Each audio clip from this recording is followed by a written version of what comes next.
రవిరాజుతో మనసులో మాట వంగవీటి శ్రీనివాస ప్రసాద్ గారు ఇప్పుడు మనతో ఉన్నారు. శ్రీనివాస ప్రసాద్ గారితో ఈరోజు మన కార్యక్రమం ఏఎం న్యూస్ ప్రేక్షకులకు నమస్కారం. రవిరాజుతో మనసులో మాట కార్యక్రమానికి స్వాగతం. ఈరోజు మన ముఖ్య అతిథి రాష్ట్రంలో విజయవాడ పేరెత్తగానే గుర్తొచ్చే పేరు వంగవీటి. ఆ వంగవీటి ఇంటి పేరు అంటేనే ఒక బ్రాండ్ ఇమేజ్. రాష్ట్రంలో కానీ దేశంలో కానీ బడుగు బలహీన వర్గాలకి ఒక ఆరాధ్య దైవం అనేది ఆ వంగవీటికి ఉన్న క్రేజ్.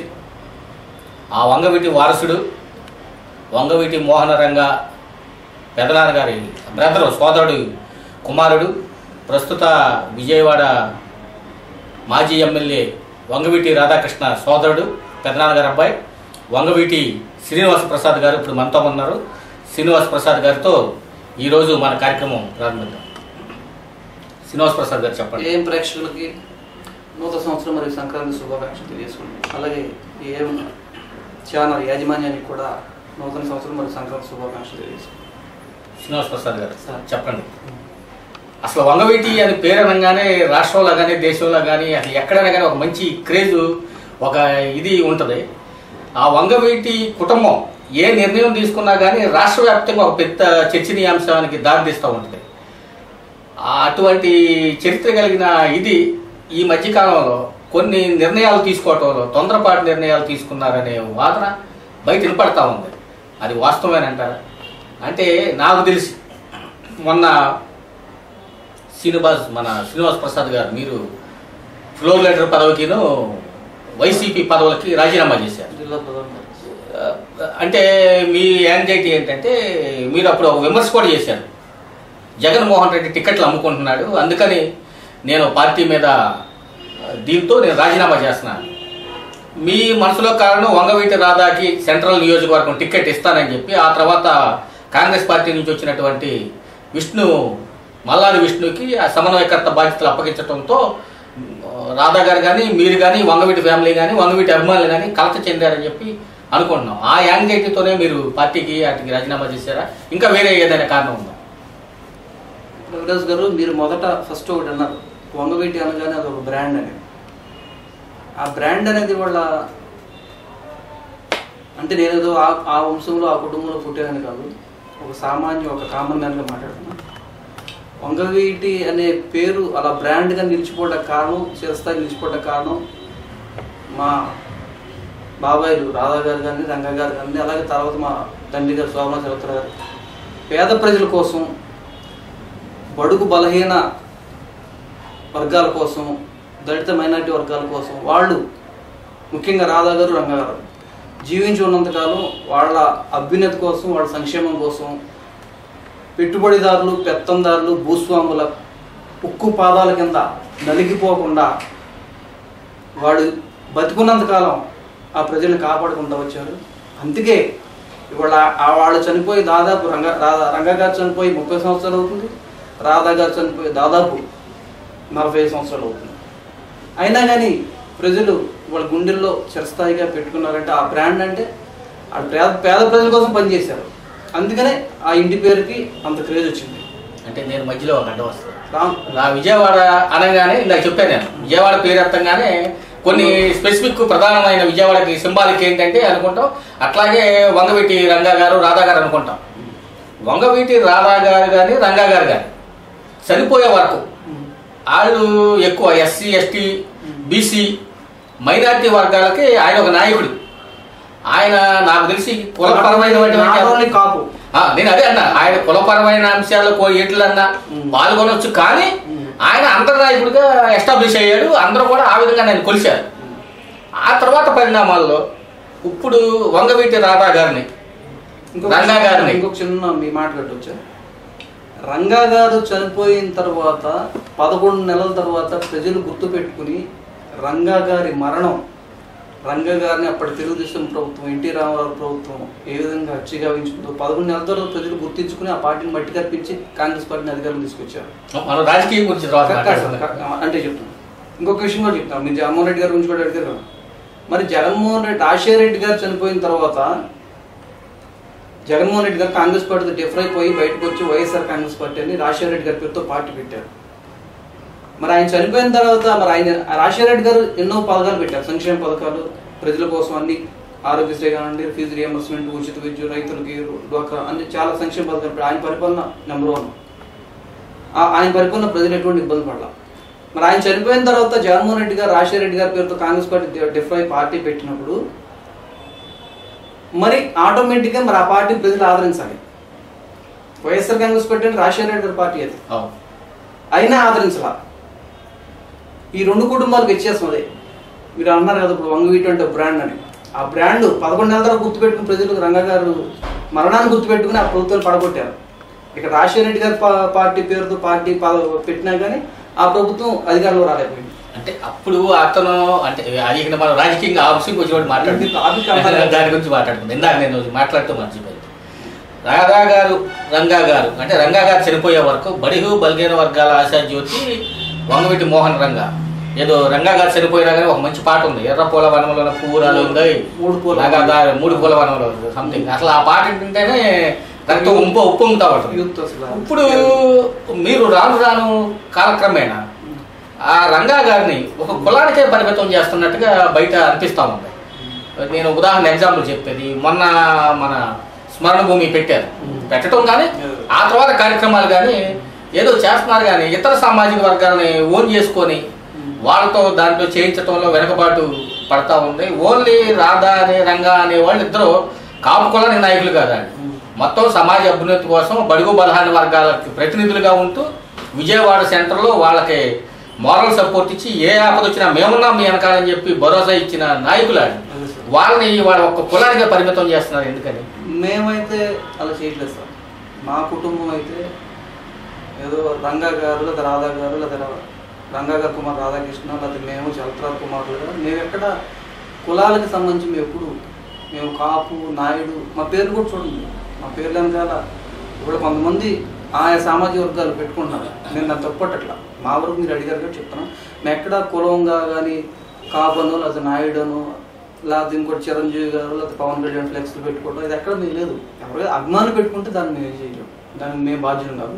మా వంతుగా మాత్రం మేము ఎక్కడ కులముద్ర పడే విధంగా మాత్రం రాజకీయాలు ఈ 3 దశాబ్దాల నుంచి చేయలేదు. రాజకీయాలు కాదు నేను మాట్లాడుతున్నా, కానీ సేవా కార్యక్రమాలు కానీ అట్లాంటి వాటిలో ఇప్పుడు మన రంగా వర్ధంతులు ఎప్పుడు జరిగినా కానీ ఓన్లీ ఆ సామాజిక వర్గానికి సంబంధించిన వాళ్ళు ఇచ్చి వేయటం తప్పితే ఇప్పుడు చాలా మంది రంగా అభిమానులు ఉన్నారు, ఇతర కులాల్లో కూడా ఉన్నారు. మన నేను అక్కడ చూసినప్పుడు కూడా 2-3 కులాలు మన రాధా గారు కాటూరులో ల్యాండ్ పరిశీలించడానికి వచ్చినప్పుడు 3-4 కులాలు అగ్రవర్ణాలే ఉన్నాయి ఆయన అమ్మటాయి, రాధా గారు అమ్మటాయి.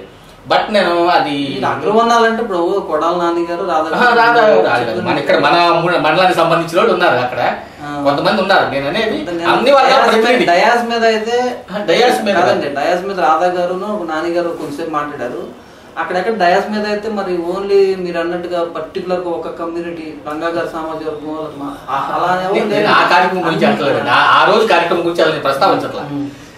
ఆ రోజు ఒక మంచి కార్యక్రమం రాధా గారి మనసులో ఏముందో కానీ వాళ్ళ తండ్రి గారు చనిపోయిన 30 సంవత్సరాల తర్వాత పుట్టిన గ్రామాన్ని గుర్తించి, నేను కూడా ఆ గ్రామం కాపురస్తుండే కాబట్టి మా గ్రామంలో ఎంచుకొని మనందరం ఒకే ఊరు కాబట్టి అక్కడ ఒక గుర్తించి ఒక స్మరణ భూమి అనేది పెట్టి అక్కడ ఏదో ఒక సేవా కార్యక్రమం చేయాలని యాంగ్జైటీతో ఆయన చేశారు. ఆ రోజు కార్యక్రమానికి అభిమానులు వస్తారు, నేను కానట్లా. అందరి వాడిగా ఉన్నటువంటి రంగా గారు ఒకరు వారిగానే ప్రచారం సాగుతుంది ఏంటి అని నేను పర్టికులర్ గా జూట్టు ప్రసాద్ అని ఆయన బీసీ నాయకుడు, ఆయన నేను చెప్పాను, ఆయన వచ్చారు. వేమూరు శ్రీనివాసరావు అని కమ్మ సామాజిక వర్గం ఆయన వచ్చారు. అలాగే రజనీ ఆయన గౌడ సామాజిక వర్గం ఆయన వచ్చారు. కొలుసు పోతురాజు గారు చెప్పారు ఆయన సామాజిక వర్గం ఆయన వచ్చారు. ఎస్సీల్లో వచ్చారు ఆ దానియాలు వాళ్ళ బ్రదర్స్ వీళ్ళందరూ వాళ్ళందరూ ఎస్సీ సామాజిక వర్గం వచ్చారు. ఇప్పుడు సహజంగా ఏంటంటే మనం పర్టికులర్ టైం ఏం తక్కువ ఉందండి, మనం అందరినీ గ్యాదర్ చేయాలన్నా అసలు నేను ఆ కార్యక్రమం గురించి డిస్కస్ చేయట్లేదు. అంటే మీరు దాని గురించి కాదు, అసలు నేను అసలు కాటూరులో జరిగిన కార్యక్రమం చేయట్లా. రంగా గారి వర్ధంతి కార్యక్రమాలు మొన్నటి తీసేయండి, ఈ 29 సంవత్సరాల పాటు జరిగినప్పుడు కానీ సేవా కార్యక్రమాలు రంగా గారి వర్ధంతి సందర్భంగా చేసే సేవా కార్యక్రమాల్లో కానీ ఆ పేరుతో చేసే ర్యాలీల్లో కానీ ఓన్లీ ఒక కమ్యూనిటీ పాల్గొంటుంది. మీకు ఎలా వస్తుంది ఇండికేషన్? నేను అక్కడ పర్టికులర్ గా వంగవీటి మోహన్ రంగా నాయుడు నాయుడు అంటలా లేకపోతే పవన్ కళ్యాణ్ నాయుడు ఈ విధంగా మీకు కనిపించట్లేదు. నేను అంత కాదు, ఓన్లీ ఆ సామాజిక వర్గం వాళ్ళే వెళ్ళి దండలేయటం, ఆ సామాజిక వర్గం వాళ్ళే ర్యాలీ పాల్గొనటం అని ఇతర కమ్యూనిటీస్ నేను ఆ సామాజిక వర్గం కూడా ఎందుకు అనుకుంటున్నారు? మ్యాక్సిమం చూసేది అట్ట కనపడలేదు. లేదు సార్ బీసీ సామాజిక వర్గం ఉన్నారు, ఎస్సీ ఉన్నారు, మైనారిటీ ఉన్నారు, అన్ని ఉన్నారు. అంటే నేను ఆయన పరిమితం చేయాలని కాదు, నేను ఎస్టాబ్లిష్ చేయట్లేదు. రవిరాజ్ గారు మీకు ఎవరన్నా రాంగ్ ఇన్ఫర్మేషన్ ఇచ్చి ఉండొచ్చు.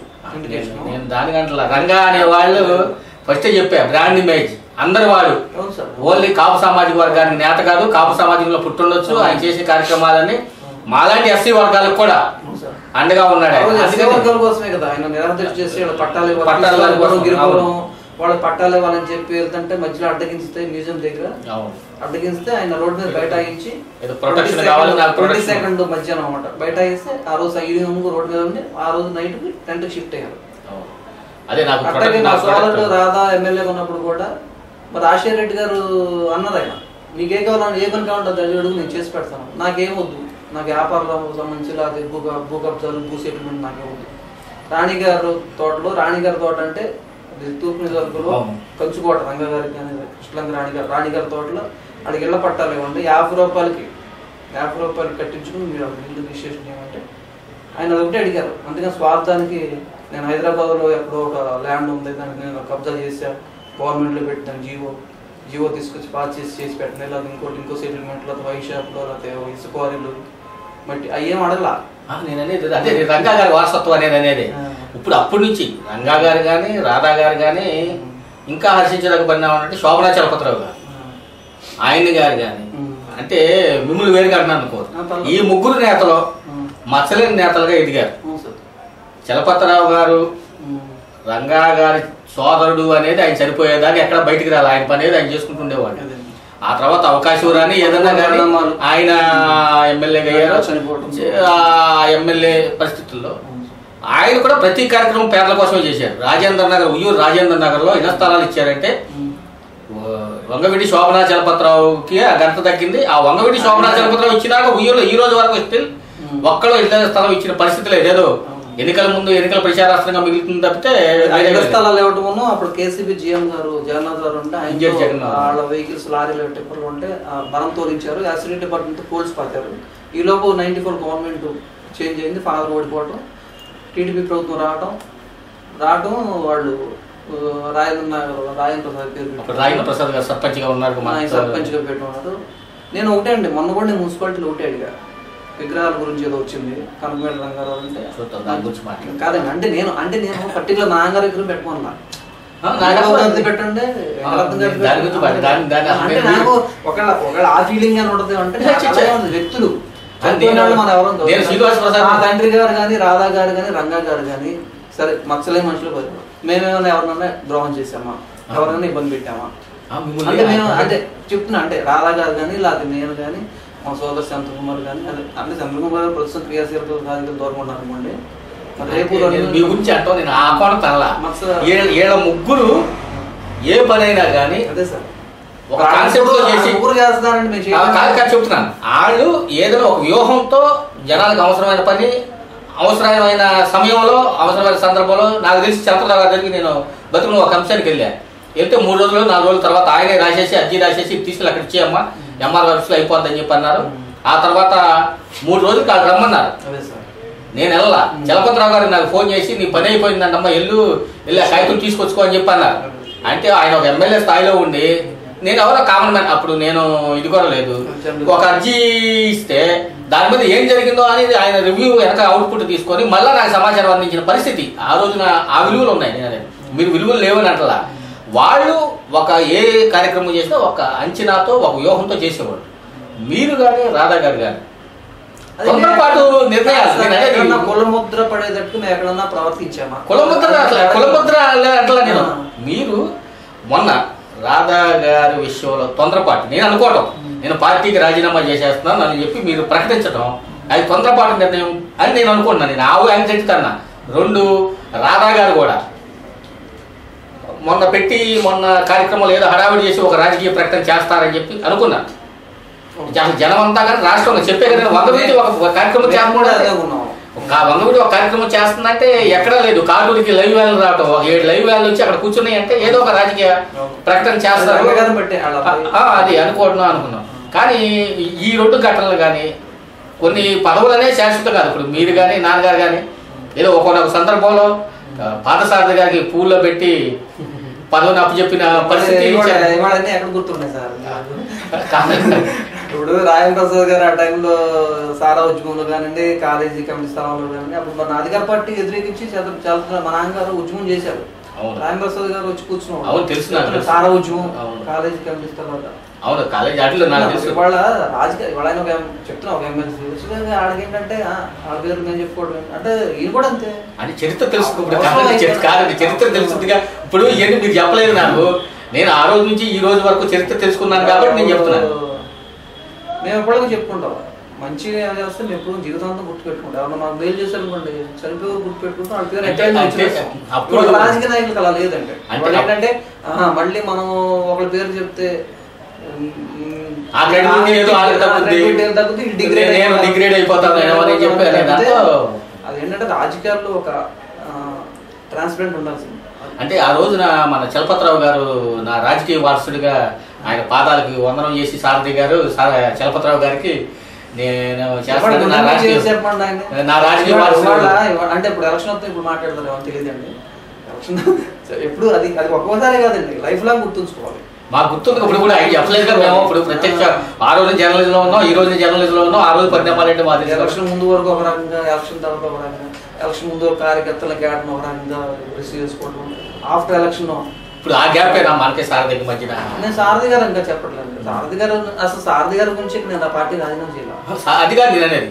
సారథి గారితో మీరు టచ్ మీ నాట్లా ఉంటారని బయట టచ్ మీ నాట్ ఉంటుంది సార్. నేను ఆయన కాంగ్రెస్ పార్టీ మంత్రికి ఉన్నప్పుడు మమ్మల్ని ఎన్నో రకాలుగా ఇబ్బందులు పెట్టారు. మా మున్సిపాలిటీ యాక్చువల్గా ఇది వైసీపీ రావాల్సింది, వైఎస్ఆర్ కాంగ్రెస్ పార్టీ గెలవాల్సింది. అంటే నేను ఇక్కడ బీసీ సోదరులు నేనే అవమానించట్లేదు. బీసీ రావడం మంచిది, నేను కాదనట్లేదు. బలహీన వర్గాలకు అవకాశం ఉంది. అంటే నేను మళ్ళీ ఆయన మంత్రిగా ఉన్నప్పుడు ఇక్కడ మున్సిపాలిటీ జనరల్ అయ్యేది యాక్చువల్గా అయ్యేదాన్ని ఆయన మార్పించి బీసీ చేయించారు. అంటే ఇక్కడ వంగవీటి శ్రీనివాస ప్రసాద్ మళ్ళీ మున్సిపల్ చైర్మన్ అవ్వకూడదు. అయితే మళ్ళీ రాజకీయంగా పెరిగితే తనకు ఇబ్బంది.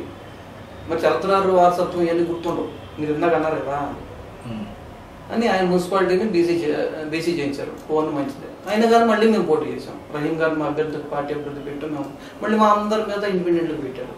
అంటే నీకు రాజకీయ వారసత్వం, నీకు ఎమ్మెల్యే ఒకసారి ఎమ్మెల్యే, రెండోసారి ఎమ్మెల్యే, మంత్రి, చలపతిరావు రాజకీయ వారసత్వం బట్టి మీకు అప్పు చెప్పారు. బలహీన వర్గాలు ఆర్థికంగా స్థితిమంతులు కాబట్టి అప్పు చెప్పినప్పుడు మరి అటువంటి చలపతిరావు కుమారుడు ఒక కౌన్సిలర్గా కూడా గెలవకూడదు అనేది అది ఎంతవరకు అంటే ఎందుకు వచ్చిందంటారు ఆ గ్యాప్? అది మాకేం లేదు సార్, మాకేం లేదు. అంటే అప్పటికి ఆయన కూడా స్థితిమంతుడు కాదుగా. మన ఆ రోజుకి చలపతిరావు గారు ఎమ్మెల్యే చేసేట ఆయనకి రాజకీయాలు వదిలేసినప్పుడు కూడా స్వప్నేశ్వరరావు అంత స్థితిమంతుడు ఏం కాదు. ఆ రోజు అప్పుడు కామన్వెల్త్ గేమ్స్ కి సంబంధించి కాంట్రాక్ట్లు అయ్యి వచ్చిన ఏషియన్ గేమ్స్ కాదండి. నాన్నగారు 2004లో కదా దీని వచ్చింది, సారథి గారు పోటీ చేసింది. 2099 బై ఎలక్షన్. అప్పుడు నాన్నగారు చేయకుండా వద్దని చెప్పారు. మా బ్రదర్ ఎంతసేపు నేను ఇక్కడ కాదు, నేను విజయవాడ రాజకీయం, నాకు ఇంట్రెస్ట్ ఇక్కడ వద్దని కూడా. అంటే శోభనా చలపతిరావు గారు ఎమ్మెల్యేగా పదవి కాలం అనుభవించిన కాలంలో ఆ కుమారులైన మీరు మీ ముగ్గురు పెత్తనం ఎక్కువగా ఉండేది స్థానిక సంస్థల్లో కానీ వీటిల్లో కానీ అనే విమర్శ మీ దగ్గరకు వచ్చిందో లేదో కానీ కొంతకాలంగా అది నడుస్తా కంటిన్యూ అవుతా ఉంది. చలపతిరావు గారు వసుదా చేతులెట్టి దండం పెట్టవచ్చు. నేను నాది ఎడ్యుకేషన్ ఫీల్డ్ లో ఉన్నాను. ఇప్పుడు మాకు ఆర్థికంగా బలహీనం, ఆర్థికంగా మాకు ల్యాండ్స్ లేవు, పొలాలు లేవు, ఆస్తులు స్థిరాస్తులు అయ్యో లేవు. మా బ్రదర్ రెండో బ్రదర్ ఏంటంటే ఆయనకు వచ్చే నెలకు వచ్చేపటి జీతం ఒక 7,000-8,000 వచ్చేదండి. అప్పుడు ఆయన ఎమ్మెల్యేగా ఉన్నప్పుడు 7,000-8,000 జీతం వచ్చేది ఎమ్మెల్యే. అవి ఏ మూలకు సరిపోదు కదా. కారు వెహికల్, మరి ఆయన హైదరాబాద్ వెళ్ళాలంటే డీజిల్, డ్రైవరు, జీతం అన్నీ ఉంటాయి కదా. అట్లా ఫోన్ బిల్లు, హైదరాబాద్లో ఫోన్ బిల్లు, ఇక్కడ ఫోన్ బిల్లు. ఆయన ఏంటంటే పంచాయతీలో మా బ్రదర్ మేనద్ గారు చిన్న చిన్న వర్క్లు చేసుకుని ఆ వచ్చే ఇన్కంతో ఫాదర్ ఎమ్మెల్యేగా సర్వే అవ్వడానికి ఆ వచ్చే బిల్లు, ఆ డబ్బులు దాని అంతే. జిల్లాలో ఎక్కడ కూడా టెండర్లు ఎవరికి అవకాశం లేకుండా మొత్తం ఎక్కడ చేశారు చెప్పండి. జిల్లాలో ఎక్కడ వర్కులు చేయలేదు సార్, ఎక్కడ చేయాలి. ఇవాళ నేనేదో పంచాయతీ బిజినెస్ కూడా మంచితనం మీద నాకు అంటే ఏదో నేను గొప్ప కాదు, నా మంచితనం అంటే నాకు బిజినెస్ వచ్చేపాటు అన్ని పార్టీలో వస్తారు. టీడీపీ పార్టీ వాళ్ళు ఇస్తారు, ఇప్పుడు ప్రజెంట్ వైసీపీ, లోకల్ కాంగ్రెస్ వాళ్ళు ఇచ్చేవాళ్ళు. సామాజిక వర్గాలు కూడా నేను మా అదే రంగా గారు రచనలో ఎక్కువ ప్రధాన పాత్ర వహించిన సామాజిక వర్గం వ్యక్తులు కూడా నాకు బిజినెస్ ఇచ్చేవాళ్ళు. అంటే వాళ్ళేదో వాళ్ళకి రంగా ఒక్కలే కానీ శ్రీనివాస్ ప్రసాద్ అట్లాగే శోభన చలపతిరావు గారితో ఇబ్బంది. అంటే ఆ వంగవీటి అనే దాన్ని చూస్తే అయ్యాళ్ళ కింద వాళ్ళు అనే బిజినెస్ లో అందరూ ఇచ్చేవాళ్ళు. అంటే ఇంకొక ఆరోపణ కూడా ఉంది, మీకు ఫ్లోర్ లీడర్ ఇస్తే మీ ఫ్లోర్ లీడర్ గా ఉన్న మీరు మీ యొక్క కౌన్సిలర్తో అధికార పార్టీ అక్రమాలు కానీ అధికార పార్టీ చేసే పాలనలో లోపాలు కానీ ఎత్తి చూపటంలో మీరు సరైన పాత్ర నేనే మాట్లాడేవాడు కదా సార్, పోషించలేదు. నేనే మాట్లాడేవాడుగా. కాంట్రాక్ట్ లో అయ్యో శ్రీనివాస్ ప్రసాద్ చూడటం వల్లనే ఆయన మాట్లాడలేదు. నాకు ఒక కాంట్రాక్ట్ కనుక అంటే నేను బయట పంచాయతీ బిజినెస్ గురించి చెప్పాను. నేను ఈ మున్సిపాలిటీ 5 సంవత్సరాల్లో నాకు ఒక్క కాంట్రాక్ట్ ఒక్క 5,000 రూపాయలు, ఒక్క 10,000 రూపాయలు కనుక నా కాంట్రాక్ట్ ఇచ్చినట్టు రుజువు చేస్తే ఎవరైనా సరే బహిరంగ చర్చకి సార్ నేను రుజువు చేస్తే అసలు నేను ఉయ్యి రోజులు వెళ్ళిపోతానండి. అంత మాట శాశ్వతంగా రాజకీయాలు వదిలేస్తా, అసలు ఉయ్యి రోజులు వెళ్ళిపోతాను. అంటే ఆ ఆరోపణలు ఇప్పుడు మేము పెట్టిన ప్రోగ్రామ్ కూడా ఓపెన్ డిస్కషన్, తెలియని విషయాలు మాకు తెలిసిన విషయాలు మీరు చెప్పేవాడి. నాకంత అవసరం లేదు. నేను ఈ తెలుగుదేశం ప్రభుత్వం ఈ 2014 నుంచి ఇప్పుడు ప్రెజెంట్ స్టిల్ 4 సంవత్సరాలు 9 నెలలు 8 నెలలు అయింది. ఇవాళ వరకు నేను ఉయ్యూరు మున్సిపాలిటీలో కానీ పెనమలూరు నియోజకవర్గంలో కానీ పంచాయతీ సర్పంచ్ అంటే లోకల్ పడుతుంది, అది ఎవరిష్టం వాళ్ళది. నేను ఎక్కడన్నా పైరువీలు చేసుకుని ఎమ్మెల్యే గారు లేదా ఎమ్మెల్సీ గారు లోకల్ చైర్మన్ గారి ద్వారా నేను ఒక వర్క్ తీసుకుని ఎక్కడ చేసుకున్నానంటే మీరు నిరూపించండి. ఒక్క 10,000 రూపాయల వరకు మున్సిపాలిటీలోనే ఒక్క 10,000 రూపాయలు నేను ఏమన్నా మెటీరియల్ సప్లై చేయడం కానీ అక్కడ ట్రైన్ కానీ రోడ్డు కానీ చేయడం కానీ నిరూపిస్తే శాశ్వతంగా రాజకీయాలు చేస్తాను. ఓకే, దాని మీద క్లారిటీ ఇచ్చారు. ఇప్పుడు ఏంటి మన రాజకీయ పైన 2019 దిశానిర్దేశం పెట్టింది. దశానిర్దేశం అంటే నేను అదే చెప్తున్నాను, మా తమ్ముడు రాధా నిర్ణయం కోసం ఎదురు చూస్తున్నాం. ఆయన ఏ నిర్ణయం తీసుకుంటే దాన్ని బట్టి నేను రాధా గారి నిర్ణయం ప్రకారం మీరు వెళ్తారు. రాధాకృష్ణ గారు మరి మొన్న రాధా గారు ప్రోగ్రామ్ సందర్భంగా మీరు ఇక్కడ టెంట్ ఏర్పాటు చేశారు, జయంతి కార్యక్రమం వర్ధంతి. అక్కడ మీరు ఒక స్లోగన్ చేశారు, 2019 కాబోయే సెంట్రల్ నియోజకవర్గ ఎమ్మెల్యే వంగవీటి రాధాకృష్ణ. అవును సార్, చేశారు. మేము కష్టపడిన పార్టీ కోసం. అంటే ఏ పార్టీ తరఫున? 8 సంవత్సరాలు వైఎస్ఆర్ కాంగ్రెస్ పార్టీ మీ అందరికీ తెలుసు, రాజా గారికి తెలుసు, మీ అందరికీ తెలుసు, ఉయ్యూరు ప్రజలందరికీ తెలుసు, జిల్లా అందరికీ తెలుసు. నేను వైఎస్ఆర్ కాంగ్రెస్ పార్టీకి ఎంత సేవ చేశాము. నిజంగా ఛాలెంజ్ చేసి చెప్తున్నాండి. పేపర్ యాడ్ ఇచ్చినా కానీ, సాక్షి పేపర్ యాడ్ ఇచ్చినా కానీ నేను రూపాయి కూడా ఇప్పుడు బాకీ లేదు. ఎప్పుడు ఎంత యాడ్ ఇచ్చినా నా స్తోమతలో రూపాయి కూడా బాకీ ఎట్టకుండా కట్టేశాను. సభ్యత్వాలు రూపాయి కూడా తగ్గకుండా నా సొంత డబ్బులు వేసుకుని కట్టాను. మేము 8 సంవత్సరాల నుంచి పార్టీని నేను మీ పోస్టులు కూడా పెట్టా. వైఎస్ఆర్ కాంగ్రెస్ పార్టీ ఆవిర్భావంలో ఆ ఇటుకలో నేను ఒక ఇటుకని, ఆ పునాదిలో నేను ఒక చెప్తున్నాను. అంటే అట్లా కష్టపడ్డ పార్టీ కోసం. అంటే అంత కష్టపడిన వాళ్ళు ఇవాళ మరి రంగా గారు అంటే మీరు బ్రాండ్ అన్నారు కదా, మరి అటువంటి కుమారుడిని పక్కన పెట్టేసేసి నువ్వు ఎవడో డబ్బులు ఇస్తానంటే డబ్బులు టికెట్లు అమ్మేసుకుంటే ఎట్లా సార్? అంటే డబ్బే రాజకీయమే కానీ. ఇప్పుడు ఒకవేళ రాధా గారు రేపు వైఎస్ఆర్ కంటిన్యూ అయితే నా తమ్ముడు కోసం నేను పనిచేస్తాను. నా తమ్ముడు కోసం నేను ఆ జెండా పట్టుకోను కాను. ఇప్పుడు ఆయన పార్టీకి రాజీనామా చేయాల, మీరేమో రాజీనామా ప్రకటించేశారు. ఆయన ఉన్నారు, అది తొందరపాటు నిర్ణయం. ఇప్పుడు ఆయనకి ఏదైనా డెసిషన్ ఉంది, ఆయనతో పాటు మీరు కూడా నోటలుగా ఉంటే సరిపోయేది కదా. మీరు కూడా అట్లా నోటలుగా ఉండడం అంటే ఒకటి ఉంది.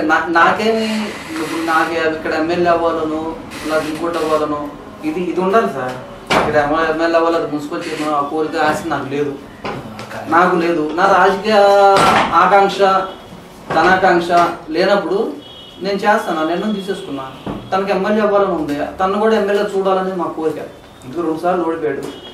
రాష్ట్ర వ్యాప్తంగా దేశవ్యాప్తంగా ఒక విదేశాల్లో కూడా ఉన్న భారతీయులు ఆంధ్ర ప్రజలు అభిమానించే రంగా గారి కుటుంబానికి చెందిన వ్యక్తి రంగా గారు అబ్బాయి 2 సార్లు ఓడిపోయారంటే మాకు బాబాయ్ కదా. 2019లో ఆయన ఎటువంటి పరిస్థితులు ఎమ్మెల్యే గెలిపించుకోవడం మా కోరిక. ఏం తప్పు చేసేయడానికి తీసేసి ఆయన పక్కన పెట్టారంటే జగన్మోహన్ రెడ్డి గారు. అంటే ఇప్పుడు ఆయన అనాలిసిస్ ఏంటంటే సెంట్రల్ నియోజకవర్గంలో బ్రాహ్మణ ఓటింగ్ ఎక్కువ ఉంది కాబట్టి అని చెప్తున్నారు. దానికన్నా పెద్ద పోస్ట్ ఇస్తున్నారు కదా, బందర్ పార్లమెంట్కి వెళ్ళమన్నారు. ఏం సార్, బందర్ పార్లమెంట్ ఇచ్చినా సెంట్రల్ ఇచ్చినా వాళ్ళు రూపాయి ఎవరు సార్? పార్టీ రూపాయి ఎవరు? జగన్మోహన్ రెడ్డి గారు రూపాయి ఎవడో 7 వీడు రావడమే. అది మాకు తెలుసు. మేము ఎన్నో ఎన్నికలు చూసాం, ఆయన సొంత ఎలక్షన్ చూసాం. కడప పులివెందులు అప్పుడు రిజైన్ చేశారు కదా విజయం గారు ఈయన, అప్పుడే చూసాం. అప్పుడే ₹5 ఖర్చు పెట్టారు. 2019 కూడా డబ్బులు తీసేది ఏమి లేదు. అభ్యర్థుల యొక్క ఖర్చు అందుకేంటంటే ఇప్పుడు ఒక్కొక్క దగ్గర ఫండింగ్ కలెక్ట్ చేసేసుకుని మొత్తం టోటల్గా వేసి ఆ డబ్బు క్యాండిడేట్ డిస్ట్రిబ్యూట్ చేస్తారు. మా దగ్గర డబ్బు లేదు కదా, బ్రాండ్ ఇమేజ్ ఉంది కదా, బ్రాండ్ ఇమేజ్ అంటే వాళ్ళకి అవసరం లేదు సార్. బ్రాండ్ ఇమేజ్ అంటే వాళ్ళకి బ్రాండ్ ఇమేజ్ తో వాళ్ళ పని ఉంటే డబ్బు కావాలి. అంటే బయట డిస్కషన్ ఏంటంటే విష్ణు అనే వ్యక్తి లిక్కర్ అమ్ముతాడు, ఇసుక మాఫియాలు చేస్తాడు, భూకం గొడవలు చేస్తాడు, కబ్జాలు చేస్తాడు, మరి ఏదో చేత సంపాదిస్తాడు, వాళ్ళకి పోలీసు ఇస్తాడు. మేము ఆ పని చేయలేము. రాధా గారు రంగా గారు వాట్సాప్ మీకు నేర్పలేదు చేసి దాఖలాలు లేవు కదా, కబ్జాలు కానీ అవినీతి ఆరోపణలు కానీ. మా దగ్గర కూడా డబ్బు ఉంటే అప్పుడు రాధాకృష్ణ మంచోడే, రాధాకృష్ణ మంచోడే. డబ్బు ఒక్కటే కొలమానం అంటున్నారు అంతే, వాళ్ళ రాజకీయాలు అలాగే ఉన్నాయి. అంటే ఇప్పుడు రాబోయే కాలంలో మొన్న అంటే నేను ప్రజల్ని నేను విమర్శించలా, నాయకత్వాన్ని అధినేతలను మాట్లాడుతున్నాను. డబ్బు ఇప్పుడు పెనమలూరు నియోజకవర్గానికి శ్రీనివాస్ ప్రసాద్ గారు, విజయవాడ సెంట్రల్ నియోజకవర్గానికి వంగవీటి రాధా గారు జనసేన అభ్యర్థులుగా పోటీ పడే అవకాశం ఉందని ఒక పెద్ద చర్చ నడుస్తుంది. ఎందుకు సార్ నేను చెప్తున్నా, ఇవాళ మేము పోటీ చేస్తామంటే తెలుగుదేశం పార్టీ వాళ్ళు టికెట్ ఇస్తారు. నేను ఛాలెంజ్ చేసి చెప్తాను. అంటే ఎట్లా వెళ్తారు? అసలు మీ బాబాయిని చంపిందే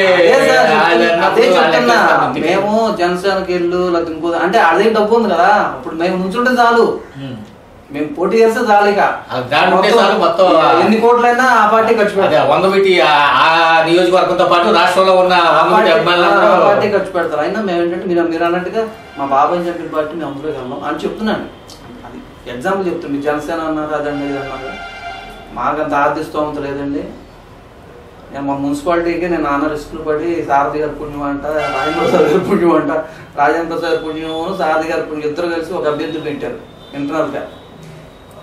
వాళ్ళిద్దరు రాజకీయం ఒకటే కదా, ఆయన ఇద్దరు. మరి మొన్నటిదాకా రాజేంద్ర ప్రసాద్ దగ్గర సారథి గారి దగ్గరికి వచ్చాడు, మళ్ళీ సారథి గవర్నమెంట్ పోగానే మళ్ళీ ఆయన రాజేంద్ర ప్రసాద్ గారి.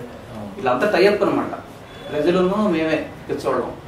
తర్వాత టీడీపీ ఆయన్ని ఊరికి పెట్టారు, మీకు ఆయన కృష్ణ ఆయన్ని పెట్టారు, ఆయన పోటీ చేశారు. ఆయనకి ఎవరు సహకరించాల అంటే ఆయన లోకల్ కాదని మేమేమి అదే నేనైతే లేదండి, నాకు ఆలోచన లేదు. ఇక మా తమ్ముడు మరి వెయిట్ చేసి సెంట్రల్ అయితేనే పోటీ చేస్తా మోడల్ అని చెప్తున్నాడు. సెంట్రల్ టికెట్ జగన్మోహన్ రెడ్డి గారు సెంట్రల్ టికెట్ ఇస్తే నేను పోటీ చేస్తా. ఇటువంటి పక్షంలో ఆయన తర్వాత నిర్ణయం తీసుకుంటారు. దానికి ఆయన ఏ నిర్ణయం తీసుకున్నా మళ్ళీ దానికి ఆల్టర్నేటివ్ ఉంది. టీడీపీకి ఎట్లా లేదు. ఇప్పుడు మీరు మిమ్మల్ని ఇంత ఇది చేసిన మీ కుటుంబంలో పెద్ద ఇతన్ని కోల్పోయిన పరిస్థితి, దానికి కారణం ఆ పార్టీ జగన్మోహన్ రెడ్డి గారికి అన్ని రాజకీయం కూడా వస్తున్న టాపిక్ ఒకటే, ఒక అభద్రతా భావం. 2009లో ప్రజారాజ్యం పార్టీ ఉన్నప్పుడు ఇక్కడ స్థానిక సారథి గారు, పైన రాజశేఖర రెడ్డి గారు, కాపు సామాజిక వర్గం అందరూ ప్రజారాజ్యం చిరంజీవి పార్టీ చేస్తారు మాకు ఎగిరని ఒక అభద్రతా భావం ఎలా ఉన్నారు. ఇప్పుడు ప్రజెంట్ జగన్మోహన్ రెడ్డి గారు అదే అభద్రతా భావం అన్నారు. జనసేన పార్టీకి కాపు సామాజిక వర్గం అంతా ఎటు వెళ్ళిపోద్ది అనేది. అందుకనే రేపొద్దున చూడండి 2019లో మ్యాక్సిమం కాపు సామాజిక వర్గానికి టికెట్ తగ్గించేస్తారు. ఇప్పుడు మొన్న 2014 ఇచ్చినది కూడా ఎవరండి, చాలా తగ్గించేస్తారు. అందుకంటే కాపులతో పని లేదు. అందుకనే కదా మన పవన్ కళ్యాణ్ గారిని వ్యక్తిగతంగా విమర్శించడం, ముద్రగడ గారిని చంద్రబాబు నాయుడు గారి మీద ఫైట్ చేసినప్పుడేమో ముద్రగడ గారు మంచోడే, సాక్షి మీడియా, ఎలక్ట్రానిక్ మీడియా, ప్రింట్ మీడియాలో బాగానే ఫోకస్ చేశారు ముద్రగడ గారిని. ఈయనకి ఎప్పుడైతే రిసీవ్ చేసుకుని స్వాగతం పలకలేదో అప్పుడు ముద్రగడ గారు యాంటీ అయిపోయాడు. 2019 ఎన్నికలకి పవన్ కళ్యాణ్, చింతామోహన్, హర్ష కుమార్, ముద్రగడ పద్మనాభం వీళ్ళంతా కలిసి కాపు 2 రాష్ట్రంలో బలమైన సామాజిక వర్గం ఉన్న మాల సామాజిక వర్గాన్ని ఈ 2 కమ్యూనిటీల మీద ప్రధానంగా బేస్ చేసి మనం ఉద్యమాలు చేయటం కానీ మన క్యాడర్ని నిర్మించుకోవటం కానీ అది బలంగా ఉండాలనే ప్లాన్ అర్థగతి చేస్తున్నట్టుగా ఉంది. అందులో భాగంగానే ఒక దళిత వాడలో అంబేద్కర్ విగ్రహాన్ని ముద్రగడ పద్మనాభం గారు కొనిపెట్టడం, దాన్ని హర్ష కుమార్ వీళ్ళు వచ్చి ప్రారంభించడం కూడా జరిగింది. అట్లాంటి వ్యూహంలో అది కలిసి వచ్చే అవకాశం ఉందిగా పవన్ కళ్యాణ్కి. అసలు అంటే నేను అనేది కలిసి వచ్చే అవకాశం 100% ఉంది, కాదనట్లేదు. ఏ ఒక్క సామాజిక వర్గము 2 సామాజిక వర్గాలతో వాళ్ళు రాజకీయాలు చేయలేము. ఒక అభ్యర్థి ఉంచున్నాడంటే అన్ని సామాజిక వర్గం ఓట్లు పడితేనే అభ్యర్థి గెలుస్తాడు. ఒక కాపు సామాజిక వర్గం లేకపోతే ఒక ఎస్సీలోని మీరు చెప్పినట్టుగా ఆ సామాజిక వర్గం ఓట్లు వేస్తే అది రాజకీయాల్లో అది మరి అదే దాని గురించి అయితే నాకు మరి మీరు చెప్పిన దాని అంటే అది స్టేట్ వైజ్ ఒక సామాజిక వర్గం ఓటింగ్ ఒక టర్మ్ చేయటం అంటే లెక్కనేది అందరినీ కలుపుకుంటారు. హర్ష కుమార్ గారు కానివ్వండి, ముద్రగడ గారు, పవన్ కళ్యాణ్ అంటే రాష్ట్రంలో ఈ రెండు సామాజిక వర్గాలకి బలమైన ఇప్పుడు నెంబర్ సెకండ్ స్థానంలో మాల సామాజిక వర్గం, థర్డ్ స్థానంలో కాపు సామాజిక వర్గం ఓటింగ్ ఉంది టోటల్ స్టేట్ వైజ్ ఓటింగ్ లో. ఈ రెండు ఓటింగ్లు మొన్న కూడా 0.5% కదా 2% కదా ఉంది, ప్రభావితం చేయగలదు. స్టేట్ వైజ్ ఒక పిలిపిస్తే మన సామాజిక వర్గం మనం మన కోసం చేసేదని ఒక ఇప్పుడు దీంట్లో ఏ రాజకీయ పార్టీ అయినా కుల సమీకరణ అక్కడ ఎంత ఓటింగ్ ఉంది, పెరలూరు నియోజకవర్గం కమ్మ సామాజిక వర్గం అప్పుడు కూడా వీళ్ళు కులం చేసేస్తారు సార్. అదే అన్నది చేస్తారు. ఇప్పుడు ముద్రగడ పవన్ కళ్యాణ్ కాపు కులం ముద్ర చేసేస్తారు. హర్ష కుమార్ గారు చింతమ్మ వీళ్ళకేమో ఎస్సీలోని మానవ కులం వేసేస్తారు. మరి వీళ్ళకి మరి పేర్లు చివరిలో పెట్టుకుంటారు. చంద్రబాబు నాయుడు, జగన్మోహన్ రెడ్డి గారు, మరి మిగతా నాయకులకి ఎవరికి లేవు. మరి మరి మరి వీళ్ళకేమో కులం అంటగొట్టకూడదు ఎవరు అంటే రెడ్డి సామాజిక వర్గానికి వైఎస్ఆర్ కాంగ్రెస్ పార్టీ రెడ్డి సామాజిక వర్గం అంటే బాధ, మరి చంద్రబాబు నాయుడు గారిది కమ్మ సామాజిక వర్గం పార్టీ అంటే బాధ. కానీ పవన్ కళ్యాణ్ గారికి వచ్చేప్పటికి ఎవరి లోకం అంటే ఇదే అలాగ ఉంటుంది. అదే నేను ఇప్పుడు అదే దానికోసం సమాజంలో ఎవరి దగ్గర డబ్బు లేదో, ఎవరైతే ఆడలు తక్కువబడిన వర్గాలను ఆడలు వీళ్ళు చిన్న చూపు చూస్తూ ఉంటారు. ఒకవేళ అనుకోని ప్రజారాజ్యంలో 104 సీట్లు బీసీలకు ఇచ్చారు మన చిరంజీవి గారు. మరి అప్పుడు ఏమైంది చెప్పండి. మరి 104 సీట్లు బీసీలకు ఏ పార్టీ అని ఇచ్చిందా? ఇవ్వలేదు కదా. గెలుపోవడం పక్కన పెట్టండి. అంటే వైఎస్ఆర్ మన ఫైనల్ గా ఉంటుంది. వైఎస్ఆర్ టికెట్ రాధా గారికి ఇవ్వరు అనుకుందాం మనం. ఇప్పుడు రాజా గారికి పట్టుబట్టింది అంటే సెంట్రల్ అయితేనే అంటారు, లేకపోతే ఇంకో నియోజకవర్గం అయినా ఆయన వెళ్ళడానికి లేదు. నేను సెంట్రల్ నియోజకవర్గం ఇవ్వరని అనుకుందాం. రాధా గారు జనసేనకి వెళ్తారు అనుకుందాం. ఒకవేళ ఆల్టర్నేటివ్ మన టీడీపీకి ఎట్టైనా మీరు చెక్ పెట్టేసి దాంట్లోకి వెళ్ళే అవకాశం లేదే అన్నారు. ఇంకోటి ప్రభావం కలిగిన పార్టీ జనసేన కాబట్టి జనసేనకి వెళ్తారు, లేకపోతే ఇండిపెండెంట్ గా పోటీ చేస్తారు. రాధా గారు జనసేనగా పోటీ చేస్తే పెరలూరు నియోజకవర్గం నుంచి వైసీపీ అభ్యర్థిగా అదే జనసేన అభ్యర్థిగా శ్రీనివాస్ ప్రసాద్ గారు బరిలో ఉంటారు. నేను చేయమంటే మా కుటుంబం మొత్తం రాధా గారు గెలిపించడం అందరూ కలిసి ఒకటే. రాధా గారి గారి టికెట్ అంతా మమ్మల్ని దెబ్బకొట్టాడు. మా నాన్నగారు ద్వారా రాజకీయ వారసత్వం తీసుకుని నన్ను మున్సిపల్ చైర్మన్ అవ్వలేదు, కౌన్సిలర్ గెలవనివ్వట్లేదు, నన్ను వ్యాపారంగా దెబ్బకొట్టాడు, ఆర్థికంగా, రాజకీయంగా, మానసికంగా, వ్యాపారంగా అన్ని నేను మర్చిపోతా. అయ్యేం గుర్తున్నాను. అక్కడ మా తమ్ముడు గెలిపేది చేయ అలా చెప్పి ఇక్కడ యాంటీ కూడా నేను చేయ, మా పని నేను చేసుకున్నాను. రాష్ట్రంలో ఎక్కడ గెలిచినా మా తమ్ముడు 2019లో వంగవీటి రాధాకృష్ణ అసెంబ్లీలో అడుగు పెట్టాలి. అది మా వంగవీటి కుటుంబ సభ్యులు అందరి ఏకైక అది నినాదం, కోరిక, బలమైన కోరిక. వంగవీటి వారసుల ఏకైక నినాదం విజయవాడ సెంట్రల్ నియోజకవర్గం నుండి ఖచ్చితంగా వైసీపీ అభ్యర్థిగా రాధాకి ఖచ్చితంగా టికెట్ ఇవ్వాల్సిందే. దానికోసం మేమంతా ఏకతాటిగా ముక్తకంఠంతో ఆ డిమాండ్ మీద నిలబడతాం తప్పితే వేరే ఆల్టర్నేటివ్ కానీ ప్రత్యామ్నాయం కానీ ఇతర రాజకీయ చూపు కానీ ఏమీ లేదని చెప్పి శ్రీనివాస్ ప్రసాద్ గారు చెప్తున్నారు మనసులో మాటనే. ఆయన